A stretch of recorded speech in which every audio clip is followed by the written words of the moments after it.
মানুষ জীবিকার তাড়নায় কত কষ্ট করে আসলেই তা বাস্তবে না দেখলে বোঝার উপায় নাই। একজন বৃদ্ধ মহিলা রোডের থেকে লোহা লক্কর চুম্বকের মাধ্যমে সংগ্রহ করছে।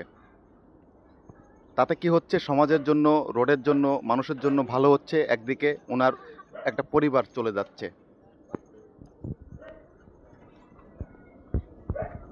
চাচি এদিকে আসেন,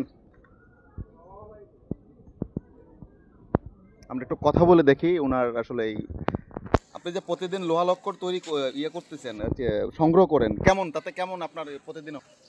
বাবা আমার তো ইন্দা পুরা বাজা ভাঙ্গা ট্যাং ভাঙ্গা বাজা ভাঙ্গা বেশিক্ষণ আমি তাকতারি না, বেশিক্ষণ তাকতারি না। এই 1 কেজি 2 কেজি চাউলের বুঝবো 1 কেজি 2 কেজি প্রতিদিন আপনি সংগ্রহ করতে পারেন? এই লোহা কত করে বিক্রি করেন? 35 টাকা। 35 টাকা করে বিক্রি করেন।